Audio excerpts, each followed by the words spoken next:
All right, welcome back to Rare Was Photos. It is Sunday. I'm doing this video. About to actually head out the door to celebrate the life of our friend. You know, my wife and I went out this morning, and we also visited another friend who's actually in a rehab center. Very sweet lady, Ann Tyser. Good friend of ours, like a family member. And she had a stroke a while back, and dominant side stroke. Anyways, we visited with her, and then we went out and walked around a little Franklin, Tennessee festival called Dickens of a Christmas. Some of y'all that are here in Tennessee know about that. In fact, I know there's some subscribers from Franklin and from Thompson Station. I've seen y'all pop up, so y'all know what I'm talking about. Came home and going to be leaving very shortly for the funeral of Beth Soundbreaker. But I wanted to read a little bit to y'all and also kind of take my mind off all this. You know, it's all kind of sad. Anne loves gardening. She's probably never going to get to do it again. And of course, Beth, leaves behind a wonderful husband and beautiful children. And, to pass away at 42 is just unimaginable. All right, well, thank you. I want to always say thank you. And sometimes I forget to say thank you to all of y'all that subscribe to the channel, that watch as many videos as y'all do. Y'all watch a lot of videos. You'll watch a lot of them. Made it to the end, MITTI. I get emails from y'all, and I try to respond to all of them as well. So I appreciate it. And the super thanks when they come in, I appreciate that as well, and try to give y'all shout outs when they do. I think Swan Doll left a super thanks recently as well. And go to my Elvis and the Legends if you want to hear me sing Elvis songs. Y'all been requesting them, and I'll sing them for you. And other stuff. There'll be other videos besides me singing Elvis songs. You've seen me put some Elvis and Lucy stuff up over there. And I have other channels too at some point in time. If y'all want to dive into those channels on your free time, I will have an actual channel where I read books, not just about Elvis, but about all different types of subjects. Serial killers, Charles Manson, Mickey Mantle, Ronald Reagan, all that kind of stuff. Things that might interest you, they might not. But I'm gonna read them because I love to read, and there's a lot of people that that are vision impaired, and I feel good. I feel like this is something that's, in a sense, giving back. Right now I'm giving back to the Elvis community and to Elvis for all the love that I've gotten in my life through Elvis and the music. I wouldn't be a singer. I look at everything I have in my life and that I've had in my life, and it all kind of almost indirectly and directly goes back to Elvis. So parts of chapter 3 we're reading. We're talking about it. We're going to go ahead and I'm going to provide some commentary, my thoughts, ask you your thoughts, and explore the story some more of June Juanico. Chapter 3, Operator Number 4. The aroma of freshly baked cinnamon rolls and crisp fried bacon was one sure way Mama had of getting me out of bed in a flash. It was 10 a.m. I'd been in bed only 4 hours, and 2 of those were spent recapturing the splendor the night before. My hunger pains told me that I needed more food, that I needed sleep right now. I hadn't had a bite to eat in 24 hours, and now I was starving. I brushed my teeth, washed my face, and staggered blindly to the kitchen. Hey, I also, as I continue this, y'all can buy this book still. Now, I don't think it's still available through the publisher, but I will look, because I would love for June to get more money. She's the author of this book. I would love for her. Once again, I'm reading the book, and I paid a handsome amount for this. I think it was almost $100 I paid for this book. So, probably not going to be cheap. But I don't think it's available through press anymore. But if it is, I'll let you know. Okay? So, she's hungry. June is hungry from the night before. I poured myself a cup of coffee, grabbed a hot cinnamon roll, and sat down at the kitchen table. Mama was at the stove with her back to me. Would you like some eggs? And would you mind telling me why you are out so late? While she was frying eggs, I started telling her all about Elvis Presley and the wonderful time we had. I was talking so fast that she didn't have time to fuss at me. The next time this Elvis person comes to town, you'd better let me meet him, okay? Okay, Mama, I will. Did Norby call? That's her boyfriend, I think. He called twice. I told him you got in late and you were still sleeping. Is this Elvis as handsome as Norby? Well, they're both handsome. It's just that Elvis is real different. Kind of sexy looking. Sexy? June? What do you know about sexy?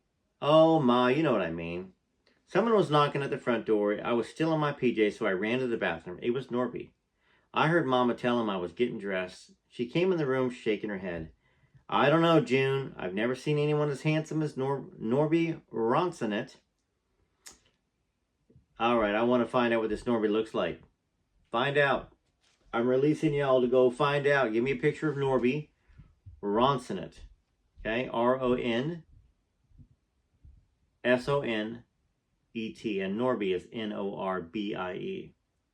My mother was crazy about Norby. He was not only handsome, he was a perfect gentleman as well. Good manners were important to Mama. It meant you came from a good family. Norby was in the living room reading the sports section of the newspaper. He smiled at me over the top of the paper. Let's go spend the day at the river. Get your bathing suit on. The gang's waiting in the car, I said. Well, on the way to the river, one of Elvis's songs came on the radio.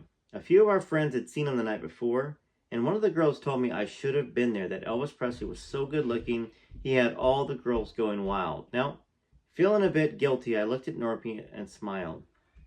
Well, we were free to date others, but until last night, I had never done so. So what's up with that? I guess I have that question to ask. I wasn't around in the 50s. So I thought going steady meant going steady. Maybe they weren't going steady. Maybe they just hung out. Maybe they really weren't boyfriend, girlfriend. Now, they say there's good girls, good boys, bad boys. Seems like June was on the good girl side, it looks like.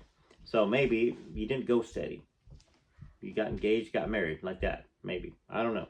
Let me know what you think. Because that's interesting. That they were open to date others. Okay. So, when I wasn't with Norby, I spent time with a group of girlfriends, and like me, they all loved to dance. It was more fun going stag with a group of girls than you could dance with all the guys at that point. Well, we could all be found every Sunday afternoon at the Beachwater Club jam sessions. Featuring some of the best dance bands in the South, the Beachwater was the gathering place for all the best dancers on the Gulf Coast. Our group consisted of 5 girls, Marie and her sister Rosalie, Rita Mae, Pat, and me. Pat Napier was a newcomer to the group. Now, Pat's the one that passed away this last year. I don't know why in my mind I was thinking June, but it was Pat. And some of y'all pointed that out, by the way. I did see that. Her father was a sergeant in the Air Force and stationed at Keesler. Pat and I spent a lot of time together in her father's car, checking out all the local teen hangouts. Sergeant Napier got angry because his gas gauge was always on empty. He started checking the mileage. The streets were never crowded, so whenever possible, we drove around in reverse. Oh my gosh, that's hilarious. That reminds me of my criminal father. Let me interject real quick. My dad used to rent U-Haul trucks. All the time. Because he would pick up old tires and scrap metal and stuff like that and sell them. Well, it got to be too expensive. So he figured out that if he unhooked a speedometer underneath the vehicle, that it wouldn't register any of the mileage. So he wouldn't have to pay for the mileage. 25 cents a mile, 10 cents a mile, whatever it was. And he'd drive 200, 300, 400 miles. Reminds me, you're just driving in reverse. That's just crazy. Funny and crazy at the same time. All right, let's see here. So we drove around in reverse. Pat would look through the rear window to see where she was going, and I would look through the windshield to let her know if any cars were behind us. We still laugh about all the crazy stunts that we used to pull. One night after going to an early movie, Pat came in to visit for a while. My brother Jerry was home having a snack. I hadn't seen much of him since he started working a night shift. Now, as children, we had our little fights, but basically we got along well. One day, he took a metal ice tray from the freezer and told me to touch it with my tongue. I was dumb enough to do it, but smart enough to run to the kitchen sink and stick my tongue, along with the dangling ice tray, under the tap. In spite of his boyish pranks, he was still my hero. That's sweet. Her brother Jerry. He could run faster, jump higher, and throw a ball further than anyone in the neighborhood. You should have been here 10 minutes ago. You had a person-to-person phone call, Jerry said as we walked in the door. Who was it? I asked, curious. I don't know, Jerry asked. You don't know? Why don't you ask? Well, my first thought was that Elvis had called, and when I get excited, my voice gets louder and louder. Hey, girl, don't yell at me, Jerry said. Why don't you stay home sometimes and answer the phone yourself, he yelled back. I'm sorry. I didn't mean to shout, she said. Do you know who it was? I asked meekly. No, I don't know who called. He was imitating, but it's not the first time he called. Why did you tell me? I could hear myself getting loud again. 'Cause I forgot, that's why. He was yelling too. How many calls have I had? Well, one other one about 2 weeks ago. How do you know it was a he? Well, because when the operator asked him if he would like to try his call again, he said, no thank you, operator. All I know is he had a country twang. Well, will you please do me a big favor? The next time, will you please get the number or ask who's calling? I knew it had to be Elvis, and I didn't know anyone else with a twang. Weeks went by and no phone calls. Maybe it wasn't him after all. I was busy having a good time and didn't give it too much thought. Now, Norby was a high school senior and a football star, so I wasn't seeing much of him.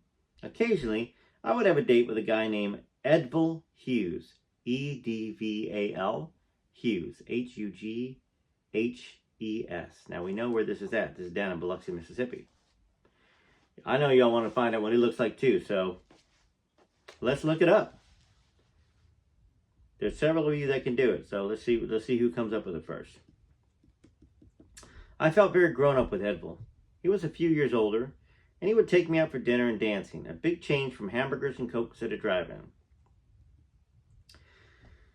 I loved getting all dressed up and was spending all my money on my clothes.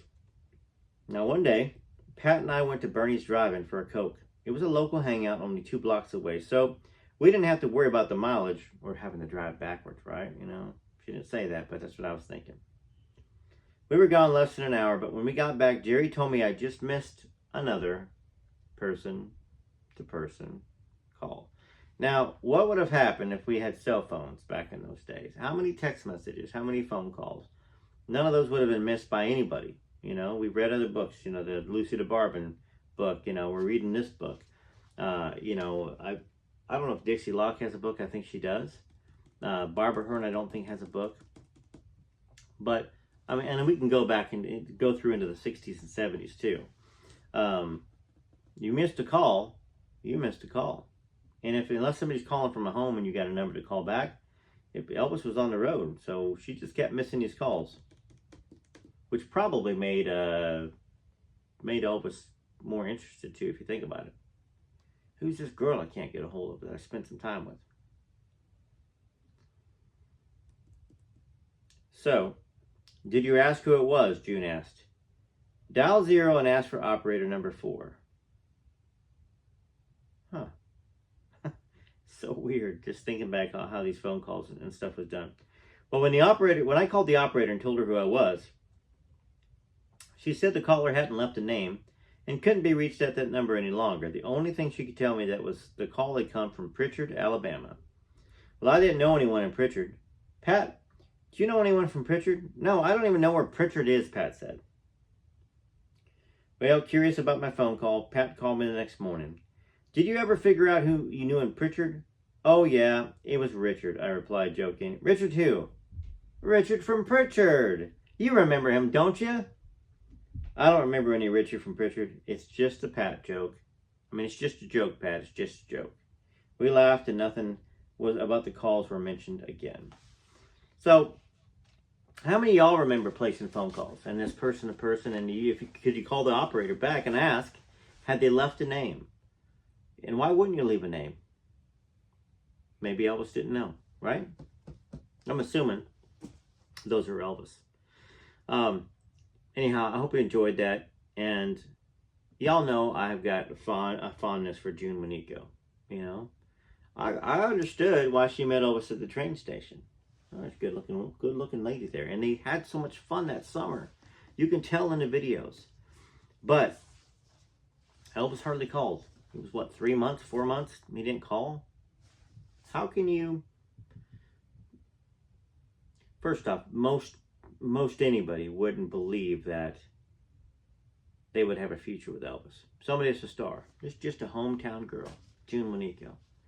So I understand why she wouldn't save herself in a sense, you know? I mean, sit at home, twiddle her thumbs. That's a hard thing to do for anybody. Especially a young, pretty girl who liked to dance. You know what I'm saying?